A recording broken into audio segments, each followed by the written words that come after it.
The question that we all have is, are we ever going to see an altcoin season? Even though we're not seeing altcoins across the board do well, you are seeing select narratives do absolutely incredible.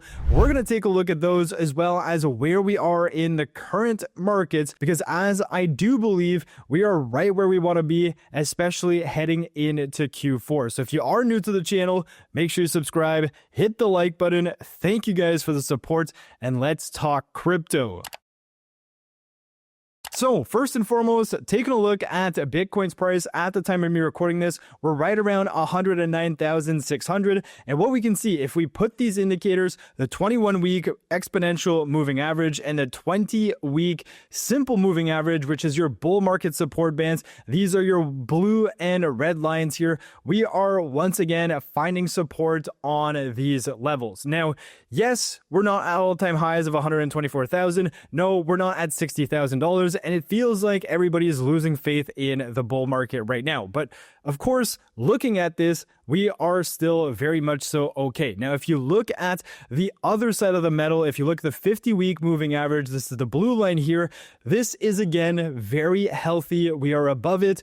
Every time Bitcoin has come to this level in, the last few years, it has held, and that is your last line of defense for the bull market right now. And I do believe that that is going to continue going on.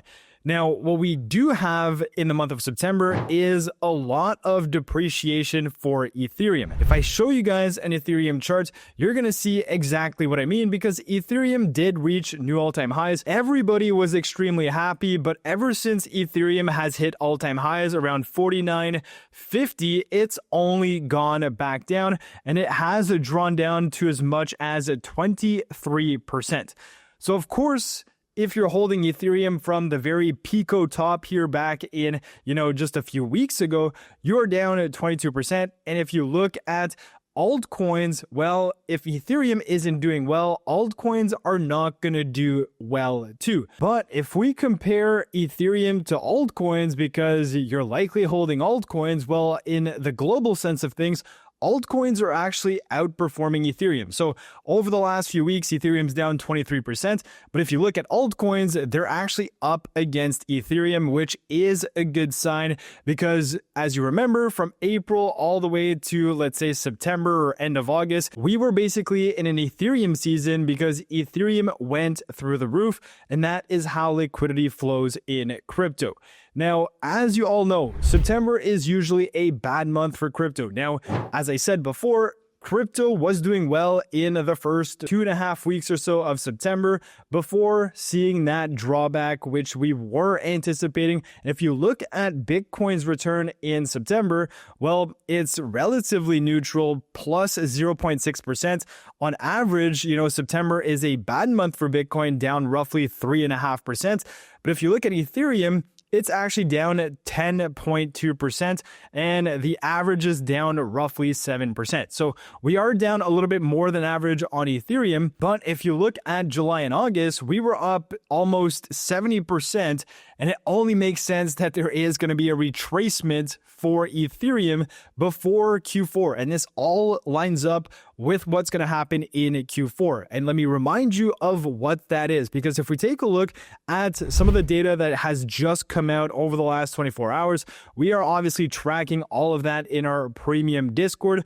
But to take a look at the PCE data, this is tracking inflation. This is what the Fed uses to decide whether or not they're going to continue with rate cuts or not. Well, we can see that core PCE was actually in line with estimates at 2.9%.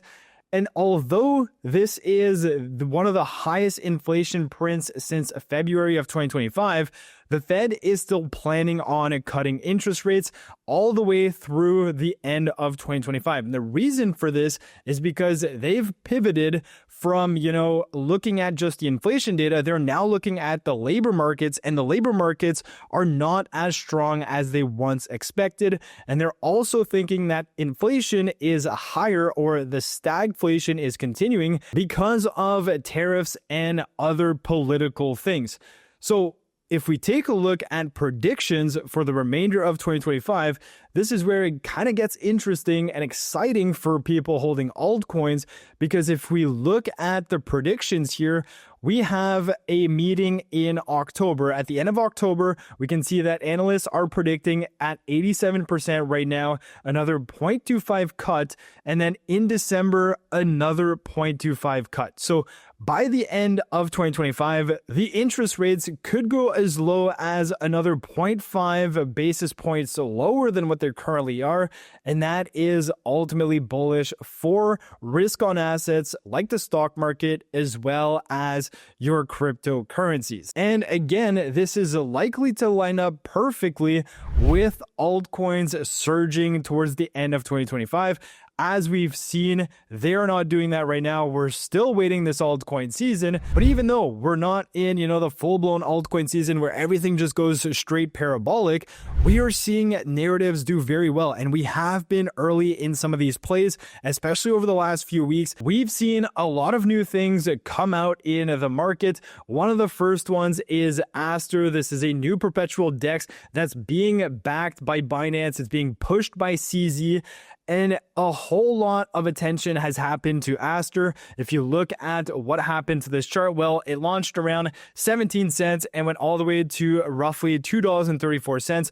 We were actually tracking it and, talking about it in our Discord right around at that 20 cents. People were interacting with it in the months prior, doing transactions on Aster to eventually have an airdrop. So that was one of the plays that we were monitoring heavily in our Discord. Another one that recently launched, and Franklin Templeton has invested $100 million in the stable coin that is basically governed by STBL, which is the ticker of this coin. This one, we were looking at it around 15 cents in a Discord. It went all the way up to 60 cents. So basically a 4x in a matter of a few days. And last but not least, another recent launch in the stablecoin narrative as well is Plasma. It had, launched around 70 cents or so and has gone up all the way to $1.40. But again, all of these are new launches, and even though it's not altcoin season where you're not seeing, AVAX go to 100, Solana go to 400, and all of these other coins go crazy, you are seeing these new launches do very well, attract a lot of liquidity. And in the meantime, as you're waiting for this, massive altcoin season, and if it does come in Q4, you can play these different plays in the meantime of the major altcoin season. But I do want to, warn you guys that if you are just chasing play after play, well, you might get wrecked. So make sure that you have a very good plan heading into these, not just buying outright because a lot of people are buying it or because it's going up. Because if you FOMO into something that, is recently launched, you're likely going to get wrecked if you don't have an exit strategy or you don't have an invalidation strategy. So keep that in mind with these new launches. But of course, some of these opportunities are easily spotted if you're active in the crypto markets. And one of the ways to stay active is by looking at the Discord down in the description below. It's the first link.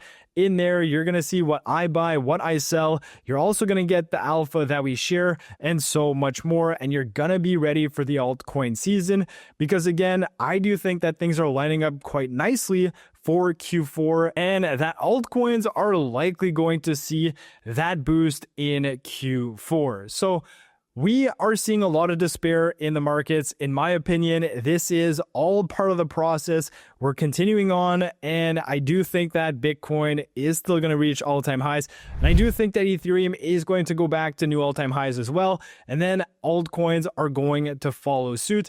It may not be like 2021 where everything goes up all at once, but you are going to have those specific narratives do very well. And if you are looking for a community to join, definitely check out that Discord. Stay subscribed so you are going to be aware of what's happening in the crypto space. I know it can be a whole lot and there's always something happening. So make sure you subscribe, and that is going to be your market update for today. So I hope you guys enjoyed the video. Stay tuned for more launches on new coins because right now that does seem to be the meta. But ultimately speaking, keep a close eye on Bitcoin, on Ethereum, and your altcoins because Bitcoin dominance in September has done exactly what we thought it would do. It's gone up, which obviously shows that your altcoins have not performed as well as Bitcoin, or has lost value against Bitcoin, because as we've highlighted before, Bitcoin dominance typically goes back up in September, even often into October, and then we have the flush of Bitcoin dominance, just like we had in a previous altcoin season. As we can see, we are still waiting for the major dip on Bitcoin dominance. We have not seen that just yet. We are around 58.7% on Bitcoin dominance. And last time when altcoin season was going through the roof, we had Bitcoin dominance around 40%. So as you know, there is likely going to be a similar move this cycle. And to leave you guys on a last piece of news, we have Vanguard exploring allowing access for US clients to cryptocurrencies.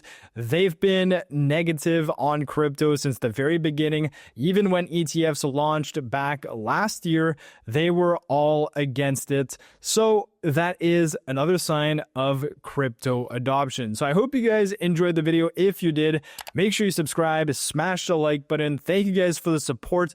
And with that said, I'll catch you guys in my next video. Peace.